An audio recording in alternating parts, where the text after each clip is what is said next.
Hi friends. இன்றைக்கி ஒரு சின்ன கோட் புத்தாவோடது படித்தேன். ரொம்ப சூப்பர்வாக இருந்துச்சு. Just I want to share with you all.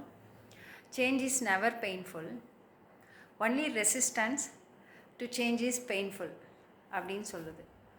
அதாவது நம்மளுக்கு நிகழக்கூடிய விஷயங்கள்லாம் வந்துட்டு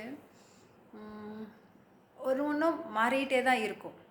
இப்படி தான் நடக்கணும் அப்படி தான் நடக்கணும்னு ஒரு விஷயமே கிடையாது. ஈவன் ஒரு எக்ஸாம்பிள் பார்த்தோன்னா, ஒரு ஒரு ஒரு 2 மந்த்ஸ்க்கு முன்னாடி நம்ம ஸ்டேட் ஆஃப் மைண்ட் வேறு மாதிரி இருக்கும், இப்போ வேறு மாதிரி இருக்கும், இன் ஃப்யூச்சரில் கூட மாறும். ஸோ சேஞ்ச் அப்படிங்கிறது பெர்மனெண்ட்டான ஒரு விஷயம். மாற்றம் நடந்து கொண்டே தான் இருக்கும். நம்ம மைண்டு தான் அந்த மாற்றத்துக்கு தகுந்த மாதிரி ரெடியாகாமல் இருக்கிறதா அங்கே பிரச்சனையே. அதை நம்ம ஏற்றுக்காமல் இருப்போம். நிறைய டைமில் நம்ம பாஸ்ட் டென்ஸ்லேயே தான் இருப்போம். ஒரு மனிதர்கள்கிட்ட பழகிற விஷயத்துலேயே ஆகட்டும், இல்லை எந்த ஒரு விஷயம் நினைவுகளாக இருக்கட்டும், எல்லாமே நம்ம பாஸ்ட் டென்ஸில் இருப்போம். But we are living in present டென்ஸ்னோ. ஸோ இப்போ ப்ரெசன்ட் டென்ஸில் நம்ம இருக்கிறதுக்கும் பாஸ்ட் டென்ஸ் நம்ம நினைவுகள் இருக்கிறதுக்கும் இடையில அந்த கேப் மாட்டிக்கும் மைண்டு.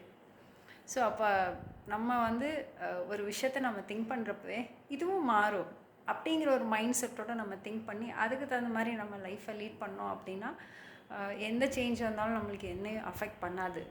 ஸோ ப்ளீஸ் ப்ரெசண்ட்டில் நம்ம வாழ கற்றுக்கணும். எந்த சேஞ்ச் வந்தாலும் அதை அக்செப்ட் பண்ணி லைஃப்பில் அடாப்ட் பண்ணி வாழ கற்றுக்கணும். தேங்க்யூ.